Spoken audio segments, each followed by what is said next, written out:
E aí, como é que tá a minha pressão? Tá boa. Tá boa quanto? Tá. Quanto? Deu 13/8.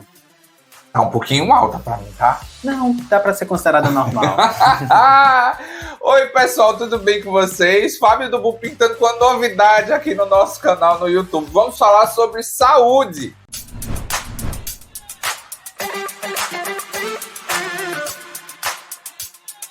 E o nosso convidado de sempre será o professor Alan Batista. Eita! Ele que aí é super entendido, tem graduação em enfermagem, pós-graduação também na área de saúde. Vai ser o nosso convidado. Seja bem-vindo, viu, professor? Muito obrigado, Fábio. Ai, meu Deus, eu fiquei um pouco preocupado. Tá alta ou não tá a minha pressão? Não, tá considerada normal, dentro dos parâmetros normais. Pois esse é o nosso tema do vídeo de hoje. Vamos falar sobre pressão arterial. Esse é um tema muito relevante. Eu estava, inclusive, pesquisando aqui que essa é uma doença crônica. Ela é muito séria porque mata mais de 10 milhões de pessoas por ano no mundo. Ele é uma das principais doenças hoje cardiovasculares. E Tá presente na maior parte da população. Então, ó, você aí de casa, você onde você estiver, você está assistindo agora a gente, você tem problema com pressão arterial, mas vamos entender, eu acho interessante a gente já começar entendendo o que é pressão arterial. Pronto, bora lá. O que é pressão arterial? Primeiro, a gente sabe que o nosso corpo tem vasos, artérias e tudo mais, né? Isso para conduzir o sangue para todo o nosso corpo e assim distribuir os nutrientes, oxigênio, enfim. Então, nessa artéria, nesse vaso, é exercida uma pressão para que esse sangue ele percorra do coração para todo o corpo. Então, essa pressão exercida nesse vaso é justamente a pressão arterial, que aí tem os parâmetros tidos como os normais, e quando essa pressão está sendo exercida com muita força, é onde dá a hipertensão arterial, a famosa pressão alta. Mas agora eu quero saber o seguinte, como é que nós sabemos que estamos ou não com a nossa pressão arterial alterada? A gente sabe que esse aparelhinho, fala logo sobre esse aparelho, professor Alan. Aqui a gente tem demonstrando o tensiômetro e o estetoscópio, que são dois. Esse aqui é Pode o tensiômetro. Pode levantar para mostrar para a câmera. Esse aqui é o tensiômetro, o tido como o tradicional, o convencional. E esse aqui é o estetoscópio. Ambos muito utilizados no ambiente hospitalar, nos serviços de saúde. Sim. Que hoje a gente pode ter em casa aquele digital.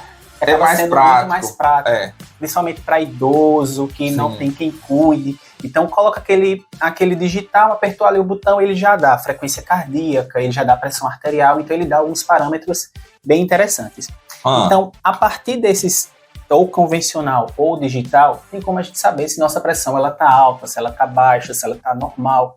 Inclusive, Fábio, é até importante falar que o pessoal tem muito aquela ideia do 12/8 ser o parâmetro normal. Verdade. Mas o meu 12/8 não necessariamente é o mesmo que o seu.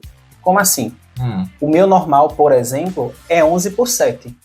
Se ela tiver já 13/9, para mim, para o meu organismo, ela já é tida como uma pressão um pouco alta. Isso então, por quê? Por conta do tamanho, do peso da pessoa? Vai variar de acordo com vários fatores. Sim. Dieta, questão metabólica, exercício físico, se já tem alguma outra doença ou não. Geralmente o hipertenso, por exemplo, ele tende ao seu normal ser um pouquinho mais alto do que os normais. Entendi. Do que as outras pessoas que não são hipertensas. Então é importante também ressaltar isso. E nem sempre o 12/8 é tido como um parâmetro total. Todos precisam estar 12/8.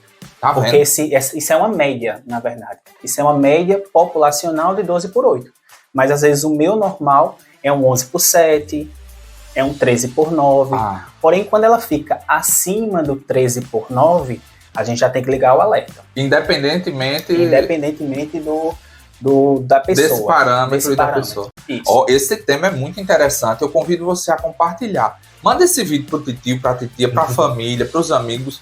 Já encaminha. Eu ajudo o blogueiro aqui a ser feliz, gente. E também a conquistar multidões. Então clica no curtir, dá o seu like e compartilha, porque é interessante. Agora, voltando a falar sobre isso, voltando também à pergunta, como é que a gente sabe que tá com algum problema? É só pela mensuração do aparelho ou eu sinto algum sintoma? Como é que isso se dá? Tem pessoas que eles vão apresentar uma sintomatologia. Dor de cabeça, palpitação. Tem outras não. Porque a hipertensão ela pode se manifestar de maneira silenciosa. E aí você só vai saber com a medição mesmo. Que é ou por um aparelho convencional ou por um digital. Mas você diz assim, Alan, verifiquei minha pressão agora, ela deu um pouco alta. Eu já estou hipertenso? Não necessariamente. Você precisa passar por uma avaliação médica, por uma avaliação de um profissional. Essa sua pressão precisa ser verificada em dias consecutivos, no mesmo horário, na mesma posição, para ver se de fato ela vem mantendo esse aumento, se é uma coisa constante, Sim. ou se foi alguma dieta um pouquinho mais salgada, um pouquinho mais de tempero, que fez com que essa sua pressão subisse. E outra coisa importante também, Fábio, é que às vezes as pessoas têm a ideia de que a hipertensão, a pressão alta, ela só está presente no idoso ou no adulto. Sim. Hoje a gente consegue observar muito também crianças hipertensas e adolescentes. Justamente por causa de fatores como dieta, como a falta de exercício físico. A gente tem um crescimento muito grande de adolescentes obesos, o que acabam deixando esse organismo um pouco mais em risco de desenvolver doenças cardiovasculares, como a hipertensão. Então, assim, é uma doença que ela está bem presente na população e que pode atingir qualquer pessoa, independente do sexo, independente da idade, independente da raça, condição social, enfim. Ela está presente no nosso dia a dia, infelizmente. Tocou num assunto complicado aí, porque eu não faço dieta. Tá Também só... E exercício físico, cuidar da saúde, rapaz. Não, tá aí complicado, né, gente? Você aí de casa, você faz atividade física, você tem uma dieta regrada? Comenta aqui embaixo, porque é interessante, eu quero saber a sua opinião. Minha família, meus pais, Dona Lúcia e seu Francisco, têm problema de pressão arterial, eles tomam uma medicação controlada, meu irmão também. Eu ainda não desenvolvi nada nesse sentido. Qual o risco que eu tenho para desenvolver um problema de pressão arterial com esse peso genético, Sim. né? Tem um risco um pouco maior, porém, a hipertensão ela não é de cunho totalmente genético, ela é uma doença multifatorial, que é onde entra a questão da dieta, a questão do exercício físico, uma coisa que também está muito atrelada hoje, a questão psicológica e social, porque a maneira, se você teve um bom descanso, uma boa noite de sono, não se estressa tanto no trabalho, no dia a dia, isso também te protege não só da hipertensão, mas também de outras doenças como câncer, diabetes, enfim.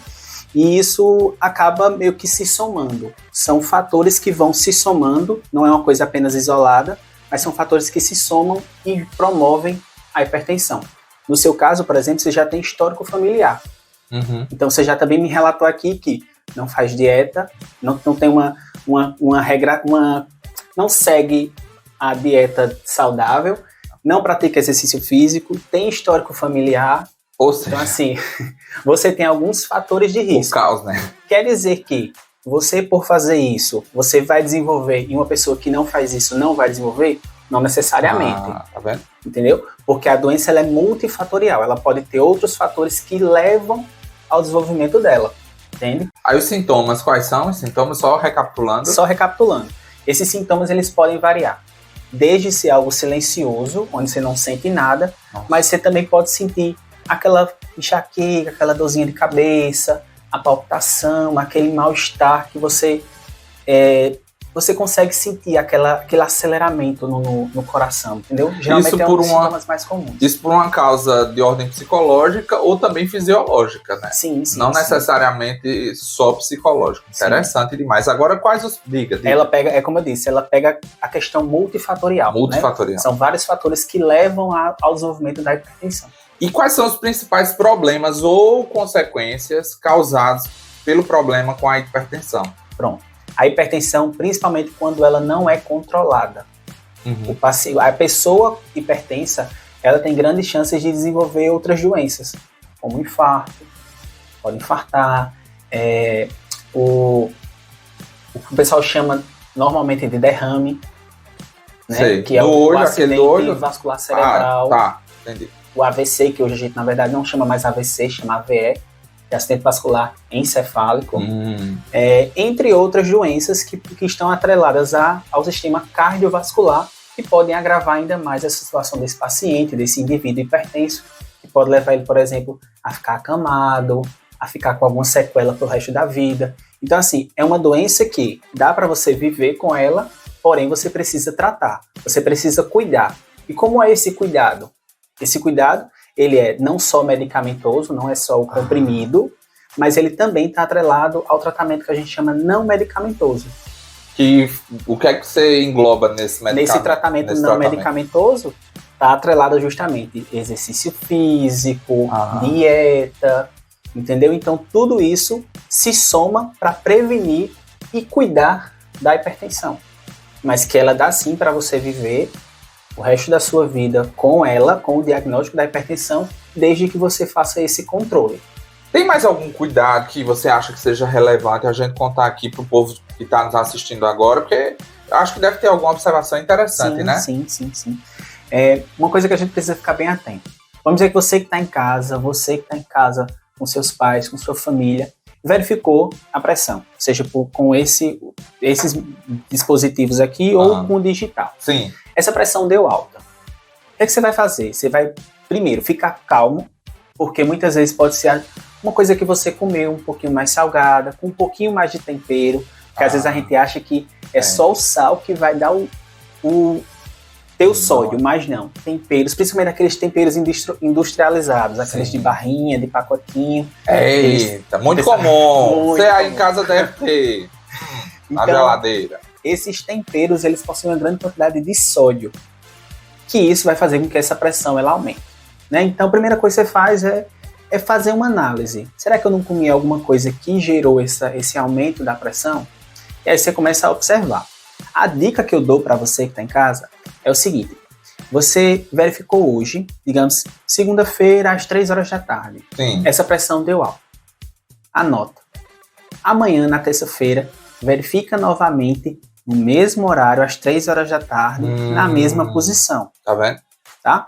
Verificou, anota. E aí você faz por 3, 4 dias consecutivos, já é o suficiente.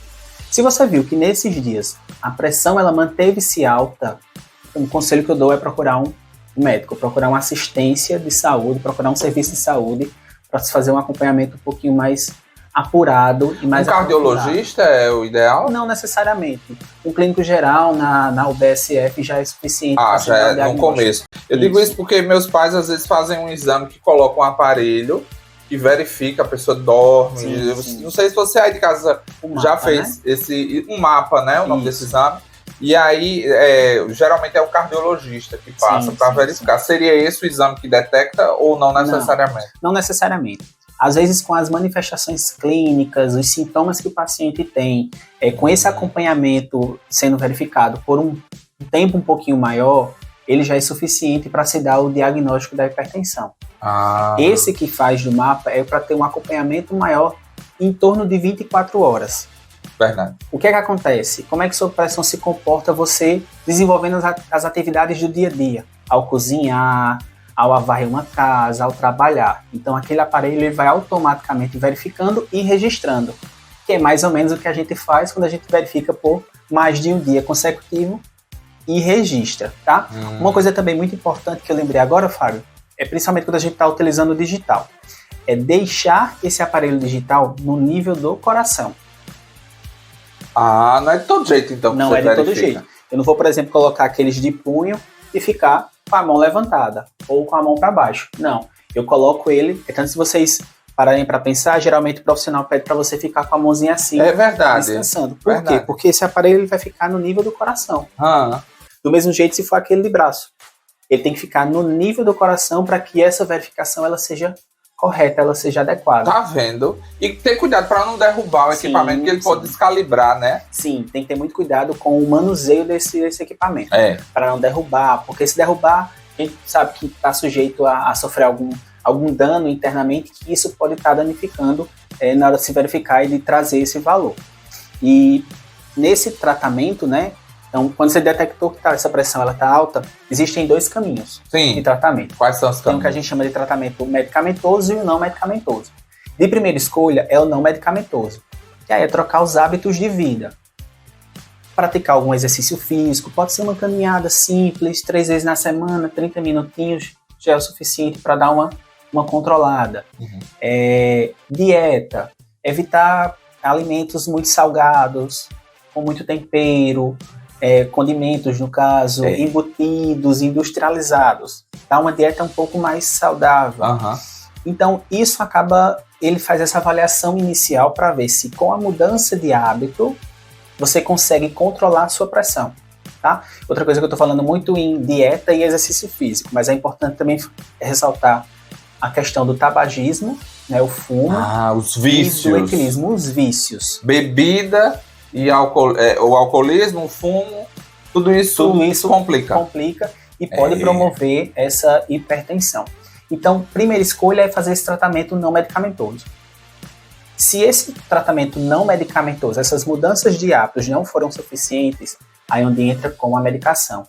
Que aí vai ser um comprimido, vai ser tomado regularmente, todo dia, naquele mesmo horário, seguindo toda a posologia que o médico passa na sua prescrição. Você não vai se automedicar, porque isso não é importante, não é interessante e não é saudável. Tem que procurar um médico para que ele passe uma medicação adequada, numa dose adequada. Sim. Então não se automedique. Na dúvida, procure um médico. Nós temos outros aparelhos aqui, que isso aqui é o quê? Isso aqui é o oxímetro.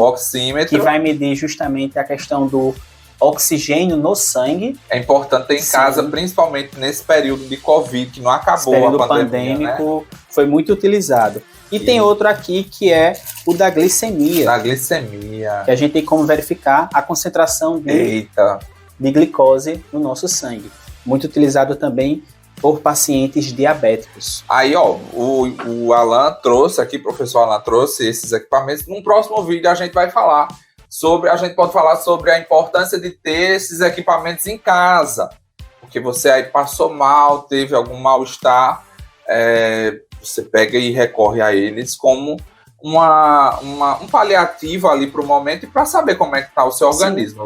Vai voltar, tá? Vamos. Isso aqui serve para a gente fazer aquele acompanhamento. O acompanhamento e verificar como é que estão os seus sinais vitais. E aí, de acordo com alguma alteração, aí tem como você já ligar o alerta e ficar ali atento. De maneira preventiva. Se você tiver qualquer dúvida, quiser falar sobre esse tema, comenta aqui no nosso vídeo, porque aí o professor Alan, lá por meio do assunto saúde, vai responder também. Então, estamos muito felizes. Muito obrigado pelos esclarecimentos. Gostou da conversa? Adorei. Foi ótimo. Falou sobre tudo, não foi? Tudo. Em relação à pressão arterial. E vou voltar, viu? Eita, vai voltar. Muito obrigado pelo carinho da sua atenção. E cuide da sua saúde. É importante, é relevante. Independente de estarmos ou não num período pandêmico, a saúde sempre em primeiro lugar. Você também cuide. Eu vou cuidar. Dieta, né? Eu amo comer isso. Mesmo que não tenha tanto sal, mas é bom demais comer. Eu vou tentar ser um pouco mais regrado em relação a dieta. Vou ficando por aqui, Fábio do Busto. Nos siga nas suas redes sociais, nas nossas redes sociais. Siga o professor Alan também no assunto saúde. E vamos fazer a festa. Porque com saúde, isso é o que é mais importante. A gente vive e é feliz. Até a próxima, pessoal. Tchau, tchau.